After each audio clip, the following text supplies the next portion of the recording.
Right, I'm going to get into it. Just made myself a hot chocolate. Um, so settle in. First of all, as always, Jay, nice of you to join me. No shared screen tonight, my friend. Not quite yet. Adam, I did get your email. We need to chat more.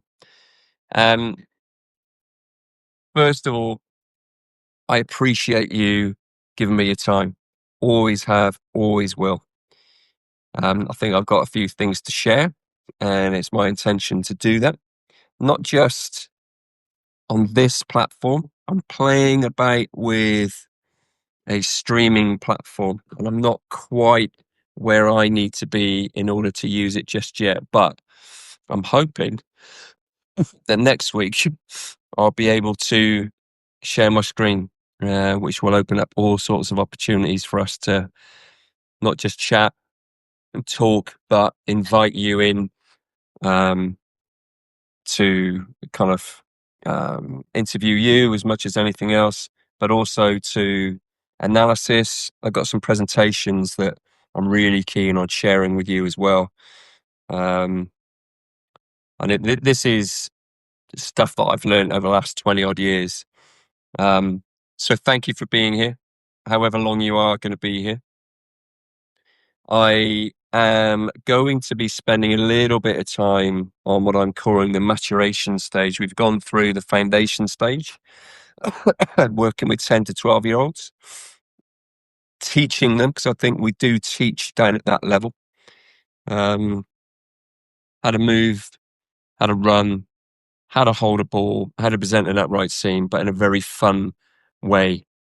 No technical talk. And I'm very clear on less technical language is beneficial for kids. They're there to enjoy themselves. And to be honest, when they, we need them to continue to enjoy the game and continue to learn the game, but in a kind of, in a fun way. Like, they rock up at training session and the coaches have got there as early as possible and they see what what looks like an obstacle course. All right. Where they run, jump, hop, bound, change direction, stay upright, bowl a ball through targets, hit targets, all sorts of things. I'm very clear on that. And then we move through into the emerging stage, 13 to 14-year-olds, which we covered a few kind of ideas and thoughts on the last call, which was 2 weeks ago. And this one, the maturation stage, which is really interesting, 15 and 16-year-olds. All right. We're coming at this. I've had this 8-year program, just stuff that I've been beavering away and just adding notes to, I reckon, for the last 8 years. And now I'm in a position to share stuff.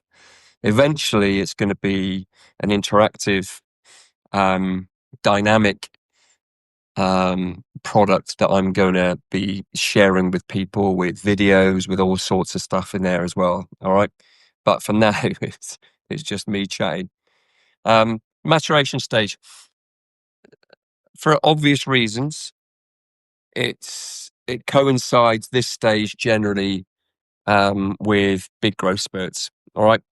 And that in itself brings some challenges as coaches and as players. John, thanks for joining us.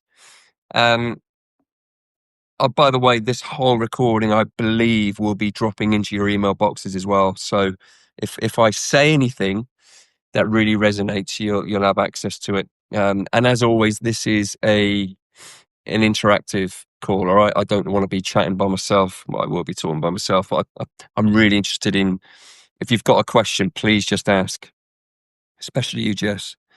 So maturation stage. Our coaching, if you are a coach, if you're a parent, it's just some ideas on your awareness, I guess. And if you are a player on this call, this is when the body changes. This is when bones are growing. Danielle, thanks for joining us. Bones are growing. Muscles are working hard to keep up with the growth of bones. how it can show itself in our bowlers, in our cricketers, is one week you've got somebody who moves well, is coordinated, is balanced, looks strong, and then the following week they can turn up and they're falling all over the place. That's what growth spurts can do. And I believe our coaching has to adapt. And there's certain things that we can do to put in place to understand how much they're growing, and then make decisions on how much they're bowling, what intensity, does it drop, does it stay up, all this kind of stuff, which I'll cover on this call tonight. All right.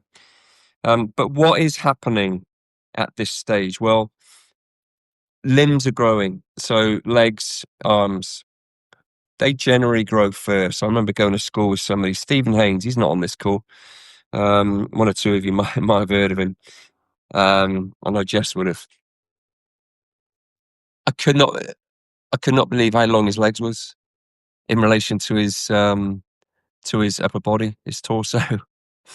Um, he remained coordinated because he was a multi-sport. He was a multi-sportsman. All right, and so it's important that they put themselves in environments to challenge their coordination, because it's a new coordination. It's a new body, basically. But limbs generally grow first. Torso, upper body grows later. And so therefore, posture can change. So I'm all about posture, healthy actions. Posture is linked to the health of the action. I talk a lot about that on my social media posts, and I will continue to talk about that on these calls as well. Posture is being upright. It's not leaning back. It's not leaning forwards. Wolfgang, good to see you. So that's how posture can change. And also rhythm. Lots of bowlers talk about rhythm, which I get, of course I do. But when a good question to ask is, well, when you feel rhythm, what do you feel? And when you're out of rhythm, what do you feel? And often bowlers can't articulate it, seniors as well as juniors, because rhythm feels different to everybody. And rhythm is also a word that is often used. All right. So rhythm can change. The feeling within cricketers, bowlers, when they are growing, it feels clunky, awkward, hard. It's a real effort. All right. So therefore, our coaching needs to change as well. The Bambi phase, I guess you could call it, can last, 12, 24 months. That's just, that's the individual bit on that as well. Coordinates, confidence, coordination, confidence, and S&C levels fluctuate. All right. So what might be a bench press lift of, say, 50 one week, they can't lift 40 the following week, simply because their body is changing. So all of this goes in the mix during this growth spurt. All right. The important thing is we understand it's normal. All right. Philip, good to see you.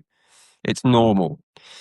So that's what is happening in this maturation stage, 15 to 16-year-olds. You might have a jet of a bowler for a month, and then all of a sudden they turn into somebody that hits the side net. There's something going on. So generally, not all the time, but generally, that is what's happening.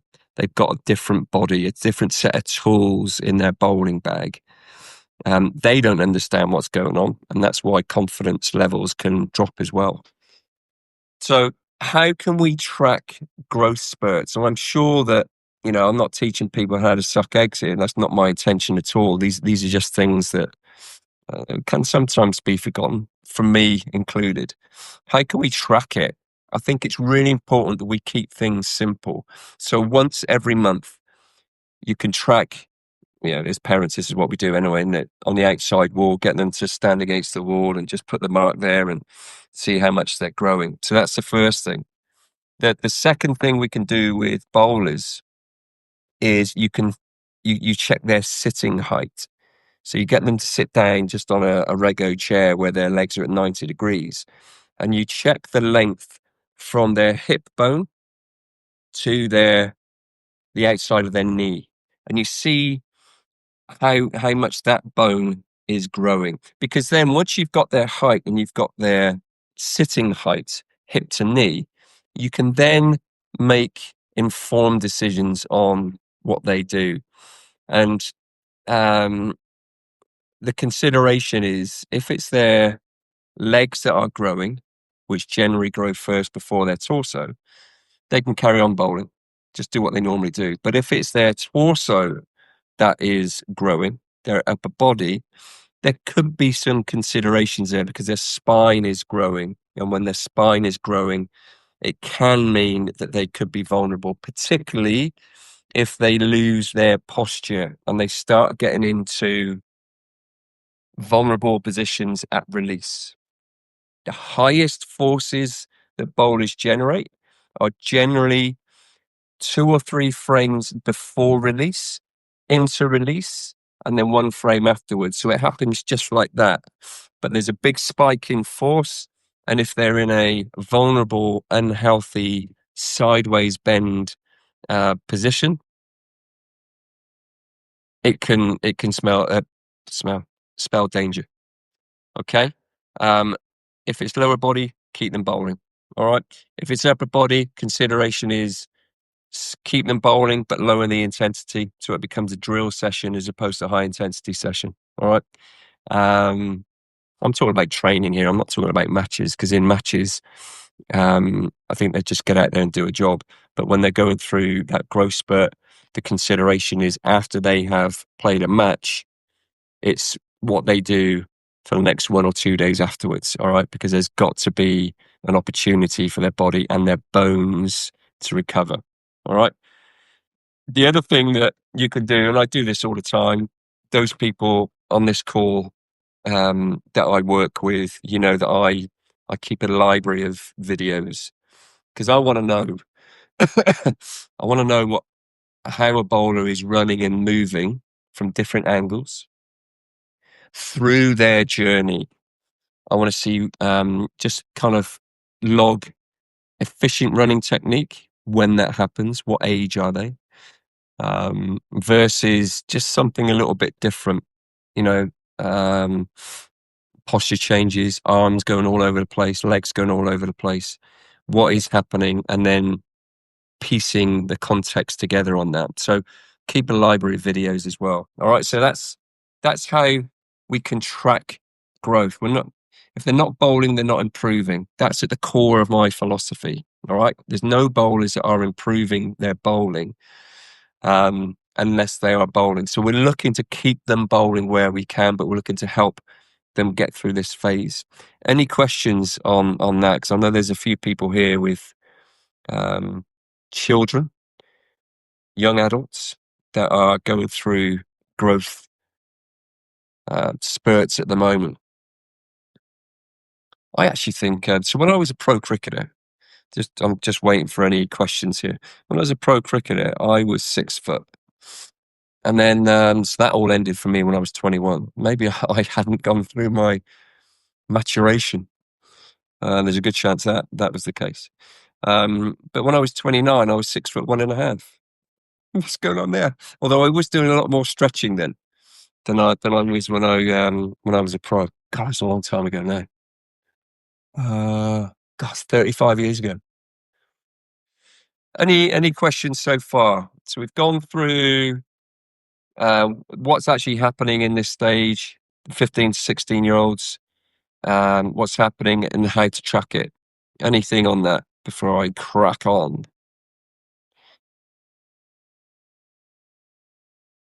Hot chocolate is good.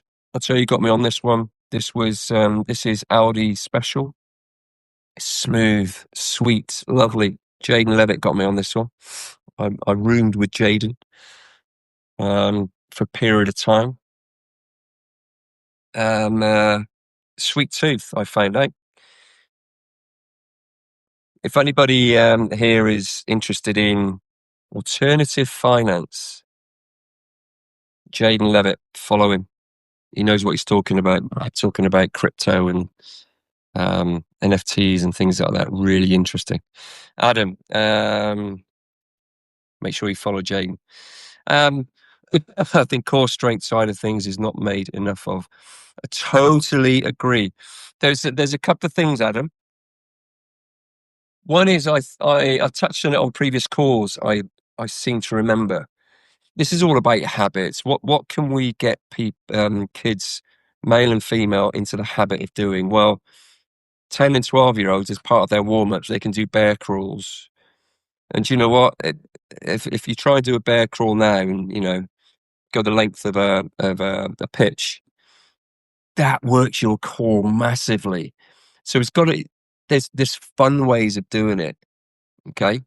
Not, you can do your leg raises and all this kind of stuff, but see if you can make it competitive.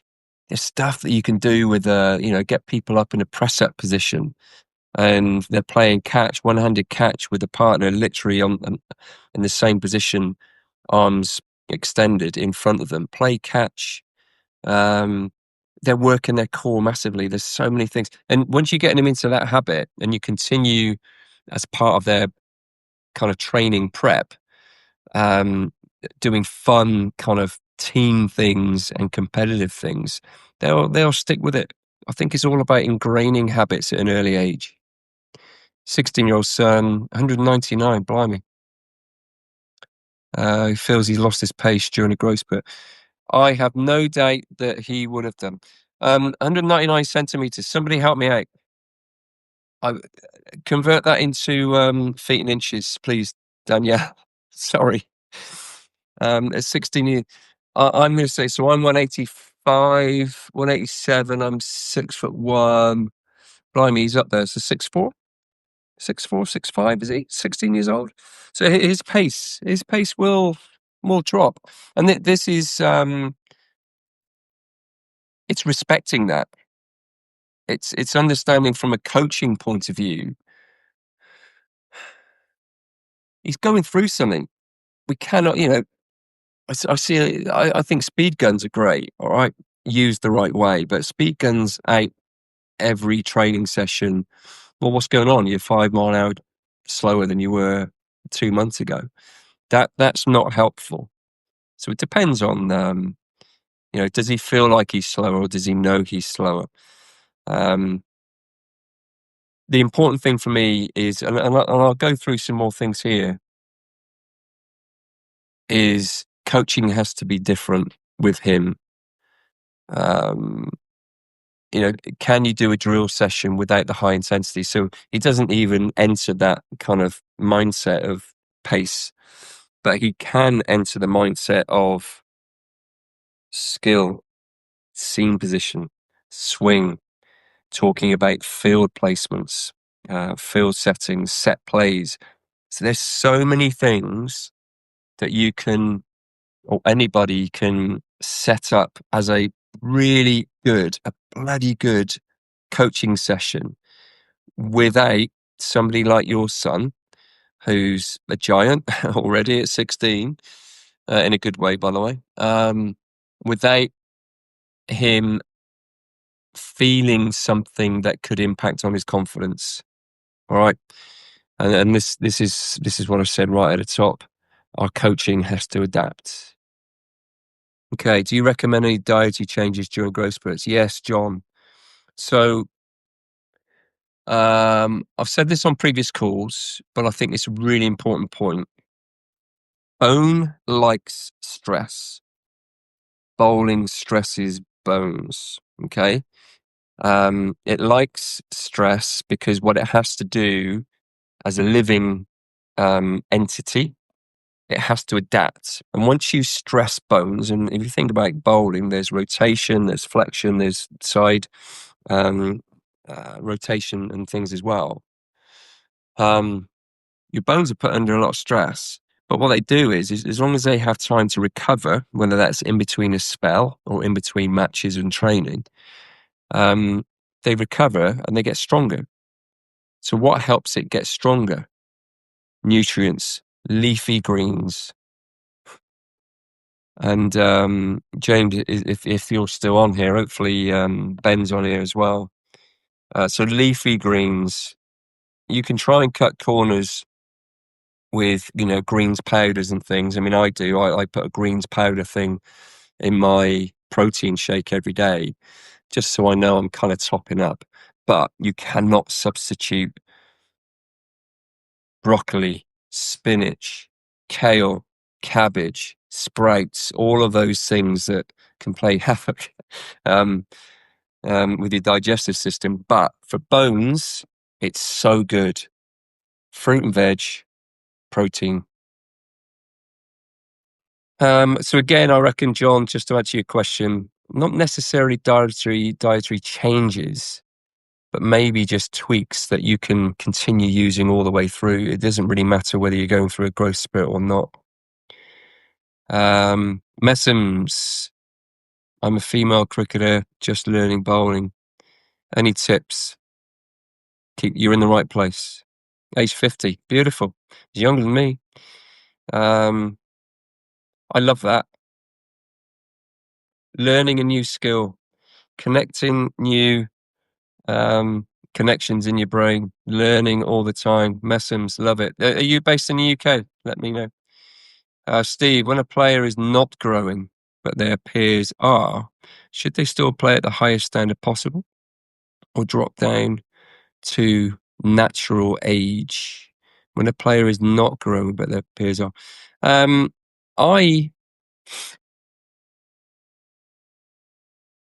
would always look at this. Cricket's not rugby. I mean, rugby's going through this whole process at the moment, isn't it?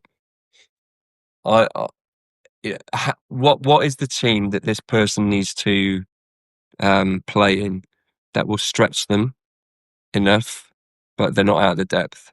Okay, because we've got to find whether it's teams, age groups, levels, or standards. It can't be easy because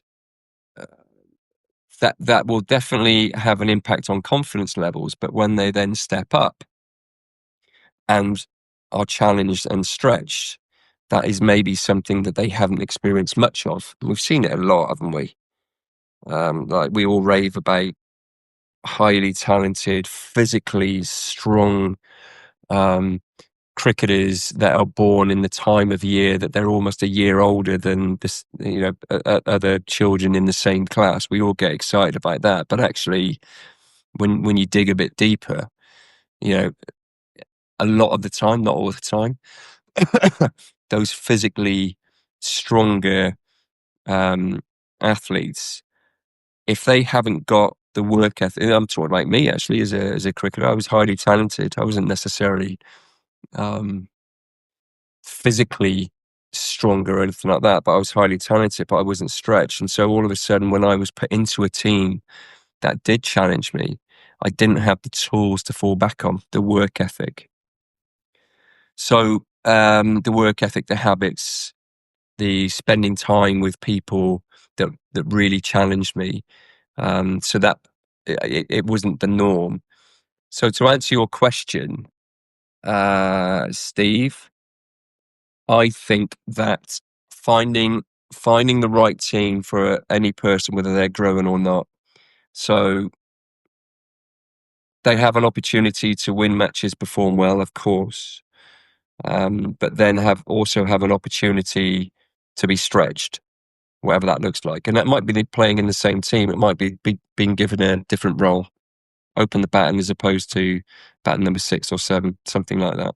I hope that answers your question. But yeah, it's a good one. 6'6", Danielle, blimey, yeah, that's up there. So during that stage, maybe pace is not the priority.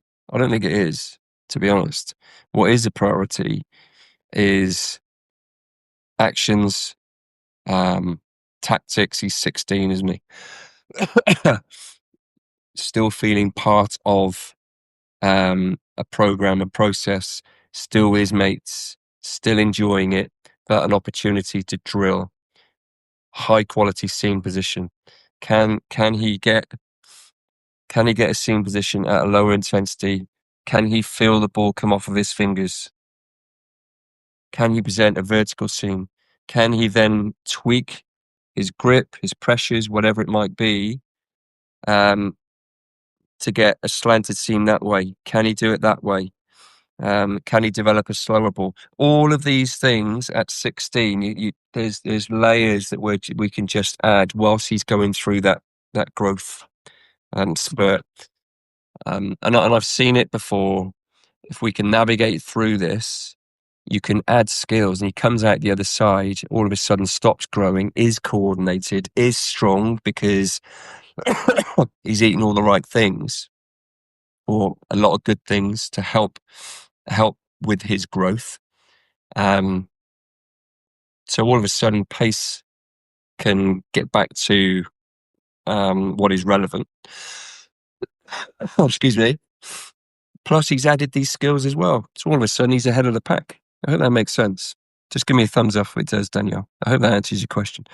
15-year-old boy, 6'2" and growing. Oh, God.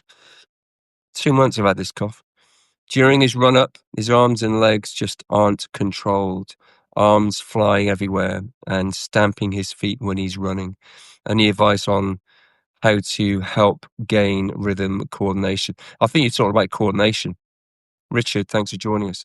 There are loads of really good running drills, Jen, where you're not even bowling a ball. Some of them you're not even running. You got your hands against the wall and you're just getting used to touching the front of your foot, which is the accelerator. I'm just going to show you my slippers, man. There you go. That's the accelerator. That's the brake. Okay, so loads of running drills that help kids. This is a really good time, actually, this little phase here, to maintain running drills. You probably would have introduced them at like 13 or 14, but then you maintain them, because I'm a massive believer in future pace bowlers. They have to run well, move well. And how do you do that? Well, some are gifted naturally. Some benefit massively by playing multi-sports, and I'm a massive believer in multi-sports, even at this age, for all sorts of reasons. But those that don't, it is more challenging, but that's okay. You just have to spend more time with them on their running drills, and there are lots of running drills that I'll tell you what, Jen, message me, and I'll share with you some running drills. So they're pretty basic, but they're running drills that you can include in every training session. All right, John, placed. I'm pleased that helped. Thanks for your question. Messams, UK. What part of the UK? Learning now for 2 seasons, taking coaching level 1. Brilliant. But I have no coaching, self-taught through through me. Oh, wow. I hope it's working. Desperately looking to learn and improve as a recent stroke late starter. I'm doing some more one-to-one coaching down in London, Merchant Sailor School, 21st, 22nd of December. And the last time I was there, Andrew, who follows me on here as well, he was just about to go out to, blimey, I want to say Malta, maybe Portugal, on a cricket tour. And I saw him, what's he, 60 odd. So it is never too late. He has played cricket for quite a long time, given that, but I love it. People still trying to learn and having me challenge them in a safe way. Adam, do you think the lack of large indoor sports halls for winter nets hinders fast bowlers' development? Are you based up in the Lake District, Adam? At least up our way, it sounds like you might be. Sports halls aren't large enough for 4 run-ups. Does that hinder fast bowlers? I actually think I don't mind short run-ups in the winter, but I do have an issue with bowlers just bowling at batters just on this conveyor belt. You know, I've seen it where coaches just set up nets, and I do get the challenges around it because of like big groups and things. Just set up nets, short run-ups, The positives for short run-ups, Adam, is that as long as bowlers are there to improve as well, as long as coaches or somebody is helping them with one focus, and it could be a technical focus, it could be, right, tonight bowlers, yes, you are bowling at batters, but this is going to be a selfish net. What I mean by that is that bowlers, I want you to really focus on jumping at the target. Keep your energy moving in that direction. Tonight, bowlers, I want you to be really focused on being tall at back foot contact. Don't care where the ball goes. Could it side net? Doesn't matter. The batters are still going to get opportunities to hit balls. But tonight is going to be a selfish net, and it's based on you walking out of here, having learned something about your front arm or whatever subject it is, or part of the action that you set. You walk out of this room having learned something about that, your front arm, or how can I get this old ball swinging? Can I, what angle can I create to hit the outside half of that bat? I might not beat the bat, but can I beat the outside or hit the outside half of the bat? What do I need to do to hit this batter on the pads when he's playing a shot? Something. So that's what short run-ups, the opportunity is to groove. But there's a point in the new year where I think that every bowler has an opportunity every session to bowl 12 balls off their long run. An indoor hole is the only way you can do it, and I've done it so many times where you've got the nets, you've got the canvas on the side, you've got the canvas behind the batter as well. Batters get out the way. They've had their time. I put a target up, and I might just put some masking tape in a cross on the back canvas. I put the bowling stumps halfway down the net, so all of a sudden you've extended the run-up distance, and bowlers can get their full run-ups in.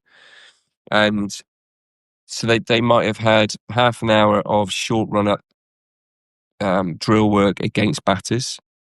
Batters have scratched their itch as well. And then every bowler has 12 balls at high intensity, bowling the ball straight into the back net, straight into that target, whatever it is you put on there. So they've got their alignment target, and then they can pull that back to their run-up target as well. And the reason that's really important is, Adam, is going back to what I talked about before. Bones like stress, and what stresses bones is bowling, particularly at high intensity. Now, if bowlers are bowling 3 times a week, I'd still consider 12 balls at the end of each session, just doing exactly what I've just said.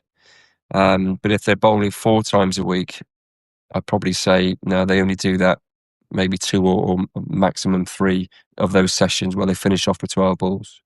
So you can still do it. The other side of Christmas is more important, particularly as you move closer and closer to pre-season. Wiltshire. What part of Wiltshire? That's my part of the world. I'm from Bath originally, but I used to play for Wiltshire. Yeah, the lakes. We're up in the lakes in October. October half term. Not great weather. My eldest son, Sebastian, we were at Morecambe. They loved it, as did the dog. But then Seb walked out to a boat and he got stuck with his boots. So I had to go and save him. Poured him out and lost his welly boots. Bless him. But lovely part of the world. We'll have to go back there in the summer. DB, thanks for joining us. Okay, let me go back to this, and then okay, protecting movement during growth. So, Danielle, this goes back to your, and Jen, I think as well. This goes back to your comments. How can we protect movement during growth spurts? So when the body changes, we have to go simpler. Simple is good. Simplicity in my world is genius because there is so much complexity out there. My job and what I really want to do is kind of demyth a lot of what people have beliefs around bowling. It is complex, of course it is, but my mission is to deliver in a simple language. This is important, this is less important, or this is not important. That is my mission with all of this.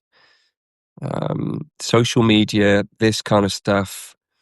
Um, so we go simpler. We don't go harder. This is when the body is changing. So what can we do? 3-step rhythm drill. So you get bowlers really low in the intensity. They're only bowling off 3 steps. They might be bowling with a tennis ball straight into the wall. Oh, excuse me. They might be bowling with a tennis ball straight into a wall in front of them, and the challenge is get the ball bouncing straight back to them. You're filming it. You're giving them feedback on their technique. 3-step drill. We have tempo lanes. This is an option if you've got space. Being creative. Tempo is just running. You can get, and got one, it's in the garage actually. A broomstick candle.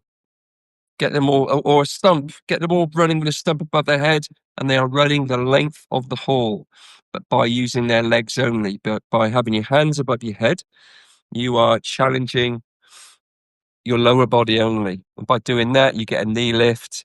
You get the foot dropping underneath you because your arms are above you. And that is a really good running technique. All right. You're looking for feet that land underneath your chin. You can do the jump gather, jump, land tall, and can you freeze on back foot contact? So this is low intensity, but what you're doing there also is you are drilling, wiring, being upright, but you're also testing balance coordination. Not in a bad way. If they fall over, that's okay because it's safe.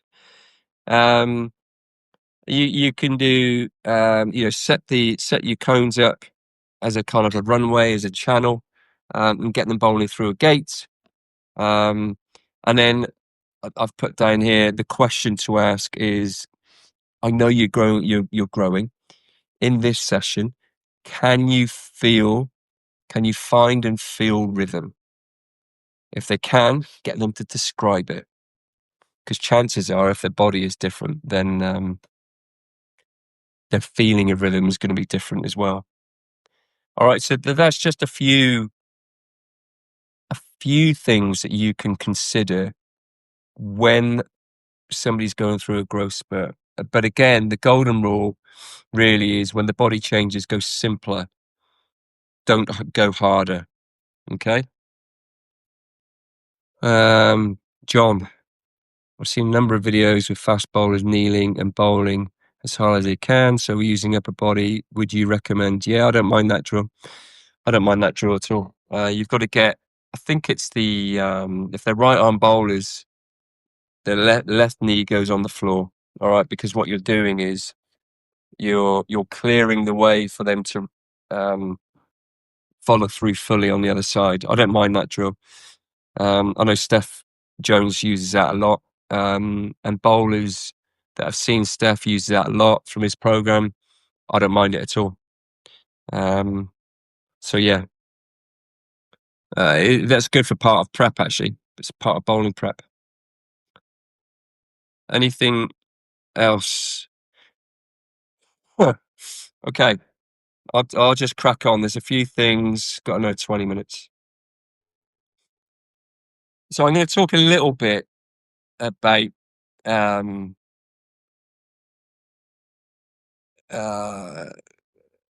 under pressure. So when bowlers at this age group, 15, 16, going through there, and they've got their challenges with growing, but we're making good decisions on what they do and what they don't do. All right, we're coaxing them through that. We are adjusting our sessions for them, which is what we, as coaches, are always looking to do anyway, right? So doubts can creep in because we mentioned it earlier on, losing pace, losing swing, losing direction. And if somebody is missing, if a bowler is missing their line, that is technique, that's mechanical, all right? And so if somebody's going through a growth spurt, they're less in control of their movements and their coordination. Chances are they are going to lose their radar. They're not going to be challenging the stumps all the time. They're going to be trying to, but their mechanics are a bit wobbly, so they're missing leg side and offside. So questions: am I good enough? Why do I feel worse this year than I did last year? I think it's really important that, when under pressure, I would always encourage bowlers to come right back to their stock ball. Explain to me what your stock ball is. What is the ball that you know in any situation? Might not be the right ball, but what ball can you bowl when you feel pressure? And they'll explain it to you. Okay, in swinger, middle stump. Okay, whatever it is, it's fine. I would always go back to that when somebody has doubts over themselves and their performance. So always come back to the stock ball. Bring them back. They might just be trying too much Yorkers, backhand slower balls, wide Yorkers, round the wicket, kind of channel, whatever it might be. During this little period, let's really simplify it. All right. Um, and then conversations. If I like the question, what kind of bowler are you? If somebody were to ask you what kind of bowler are you, what would you say? Get them to describe it. I tend to, as a default, what is somebody, what they're good at? What do I like in what I see? I'll get so many DMs, so many videos sent through to me. And the question is, sir, can you analyze this? I can't, I can't because I just get too many through. But I do some. Tell me my mistakes. Tell me what I need to improve. Tell me this, something. And sometimes when I've got enough time, I just go back and say, well, tell me what you're good at. And they don't know. They have no idea. But I think it's really important when somebody is struggling, we go back to, well, do you remember that game last year? Do you remember when you were given the ball and we needed a wicket and you got 2 wickets in 2 overs and you bowl one batter, and then I also remember you bowling balls they played and missed 3 times, and then you got their best batter out caught square leg on the boundary. It doesn't matter where it was caught. Reminding them of these things. My default is working out what somebody is good at. And some people it takes more time than others. And working with that. Obviously trying to add to that as well, of course. But that's the default, especially in this little period. I think if you got any questions, just keep them coming through. I think it's really important that during this phase as well, we start coaching tactics. What is your plan A fielding positions based on your stock ball? All right. How are you going to stop them scoring? How are you going to get a wicket? And then you've also got, you can ask them, what's your plan B? They need to solve the problem. What's your field? How is your field going to change if you know you've got to bowl a slower ball? How is your field going to change if you know you've only got 6 runs to play with off your final 3 balls of your over? What are you going to do? What's going through your mind?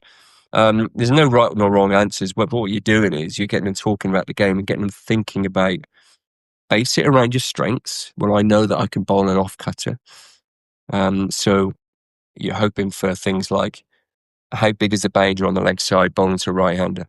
Because that might be something that they can bowl the ball to get hit there to defend. How are you going to defend one side of the field? And then training, what works really nicely or could work really nicely is like a 3-ball scenario.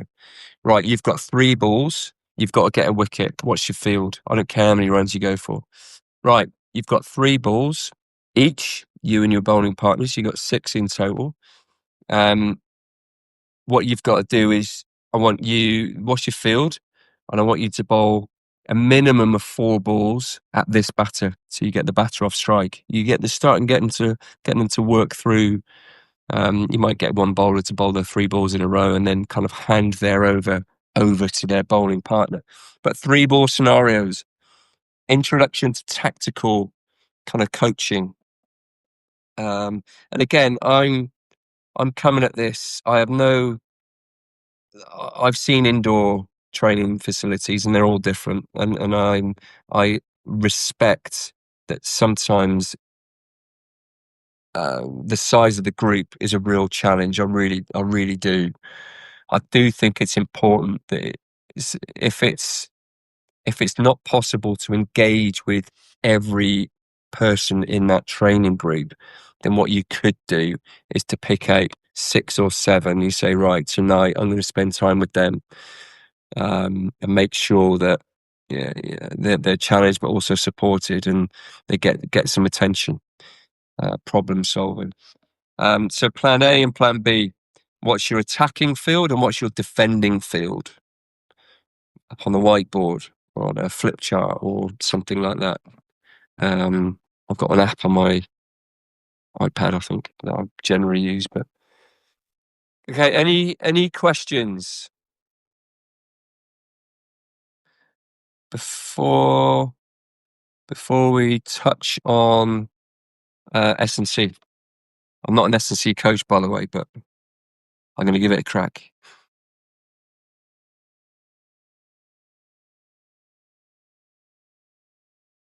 Champions League's on, isn't it? I bet a few of you have got that on in the background. There was so James, if James is still on here, his son Ben, talented cricketer, really looking forward to the Ashes, as we all were and are. I mean, what a day one! Oh my goodness. Anyway, Ben had managed to convince his parents, in amongst all his training, to sleep downstairs on the sofa bed. He still cashed in on his sleep because it only lasted for 2 days, which is probably a good thing for Ben. Okay, I think it probably will. In Adelaide, they're at aren't they? Are you going to? Oh, of course you are. You're going to Adelaide. The pink ball test is going to be an interesting one. Anyway, I'm excited for it. I really am. 2 teams really going hammer and tong. John, I am definitely going to the next Ashes in Australia. I'm going to go to a couple of tests here as well when Australia are here, but I think the next Ashes in Australia coincides with my wife's 50th. So that's a good excuse to go, isn't it? Yeah, pink ball. Yeah, yeah. Okay, S&C. I am not an S&C coach. I've worked alongside some really good ones that take a keen interest in bowling. And the best relationships I've ever had with S&Cs are the ones that take a real interest, and it's vice versa. So I would go to the gym and ask about the program that they've put together for young fast bowlers as well as the pro staff. I think that during this phase, all I've put down here is simple things. All right, and I think that these are definitely things that everybody here, if we got parents, coaches, no doubt, some players as well. So simple checking tools on coordination, basic S&C is just balancing on one leg, hopping on one leg. What part of the body do you feel is being worked big time when you hop 10 times? Lunging, lateral lunges, sideways, without twisting your upper body. So your upper body is square on, and you're lunging out to the side. And I think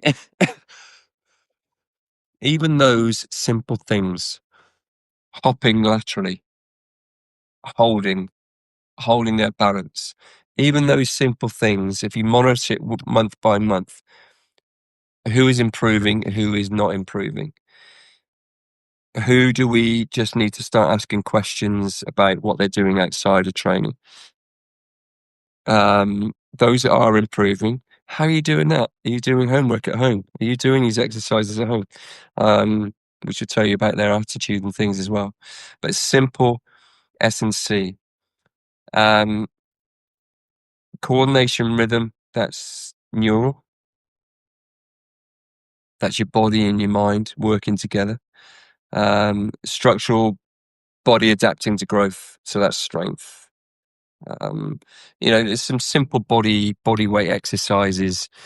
If we take it that bowling is a combination of push, pull, lunge, squat, flexibility, and core control.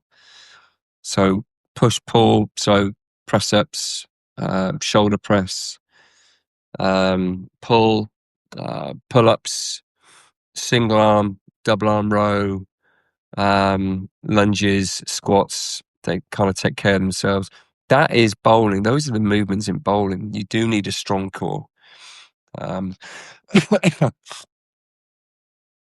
leg exercises we've just gone through there are are are going to stress the glutes, and the glutes as a big muscle. That is the last line of defense to keep a bowler upright. Okay, so that is a vitally important muscle group to be firing, and at that right time when you are looking to jump, bound, and land and stay upright from back foot to front foot, you need your legs and your glutes to be firing and keeping you up. And there's ways that you can, banded walks are really good. Look that one up on YouTube. Banded walks just prior to a bowling spell. Rolling on a ball, horrible, hurts, but you've got trigger points in your glutes, and it can get your glutes awake and ready to work. But in simple terms, if balance and control drop down, growth spurts increase. All right, and like I've said before, coaches have to adapt if they see these signs. Just pick up on these signs. We do not wrap bowlers in cotton wool, because cotton wool or bowling, sorry, is hard work. We need bowlers' bodies to be resilient, solid, able to cope, but it is so rewarding. And so we're not protecting bowlers. What we're doing is we are adapting, lower the intensity. We're working on craft and skill this evening instead of you bowling at batters. They rock up the next week. Okay, we're going to build on your craft and skill again this week, and then reintroduce them back into that. I mean, bowling at batters can be a test on the back of 2 or 3 weeks of working on skill, right? Okay, so I'm just coming to the end now, actually. So let me just plug my phone in. So what do bowlers need most during this phase? So again, this is the kind of third level, gone foundation phase, teaching kids to have fun with the game, move, run, bound, upright seam, teaching them upright seam position, moving them through into introduction of skill. That was the last call that we had. And now we're navigating through, but not, we're protecting bowlers by adapting. We're not stopping them from bowling if we can. So what players need most is just clear direction, and a lot of players just need patience, not comments like, what the hell's going on? Why are you bowling so slow? Blimey. Um, why do you keep falling over in your follow through? Not helpful. They're trying not to, I promise you. They just need clear direction. And that's all they need, really. Bit of love, bit of protection, and patience. Because when if we get this right, this formula right, and they get to the end of their growth spurts, it will repay you as the coach and them as the player, and they are the most important person in all of this. So, what do they need? If they start doubting themselves, we go back to what you're good at, and we evolve their game around a strength of theirs. We can give them one challenge to work on. So, what skill can we look at and improve during this little phase where you're dropping the intensity? And then we can also give them one reason to stay patient. I'll tell you what the reason to stay patient is. You need to be ready to perform and win games for your team when you're 22, 23, not when you're 14, 15, 16. Stay patient. I also realize there's not a lot of patience in this world anymore. So, that's probably the biggest challenge for all of us. And just some final thoughts. Growth spurt does not damage potential. Potential is always there. We don't know what it is, but everybody has that potential, and growing does not damage that. What I honestly believe is misunderstanding what growth is and how to work with growth that does damage players.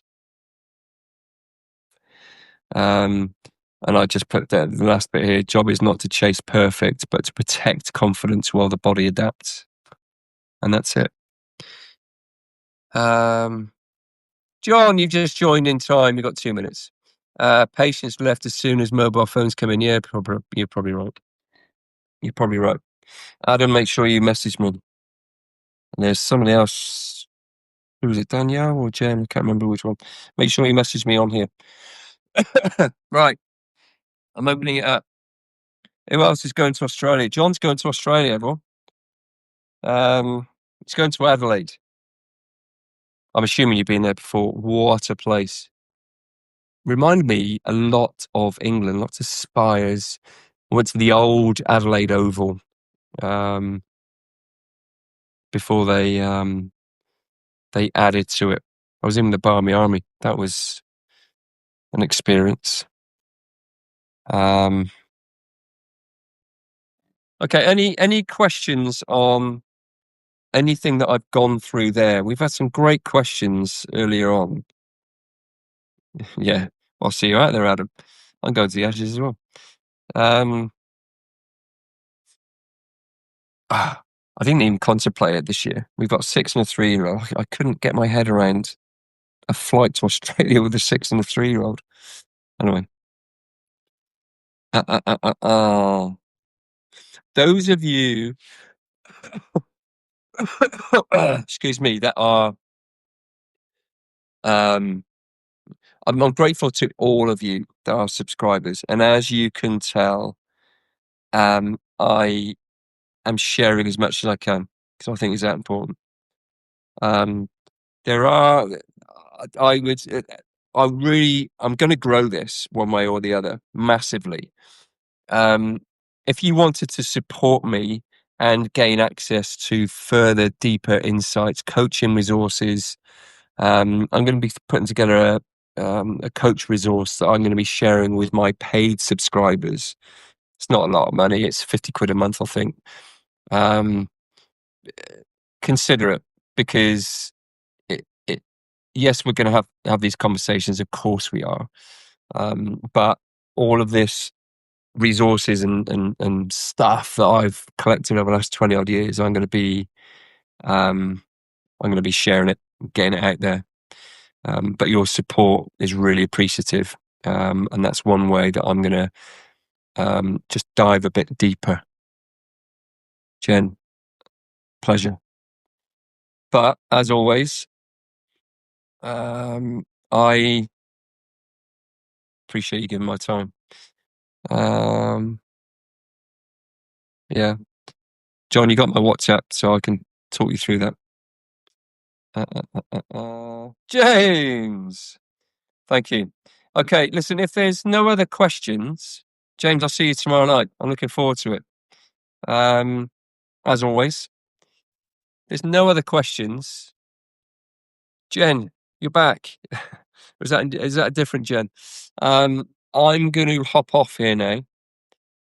I'm going to go and have a bath and read my Dan Brown book. How about that? Show my age. So I hope you enjoyed it. Cheers, John. I am going to be sending out a newsletter over the next few days. It's only going to be a short one where I am going to be sharing a coach resource. So if you are interested in becoming a paid subscriber, message me and I could tell you what it is, how it is, what you get. Chris, um, thanks for joining. But if it's not for you, that's fine. I'll be continuing doing this. All right, Wolfgang, lovely to hear from you as always. I am gonna go. Thanks for joining. Appreciate you all.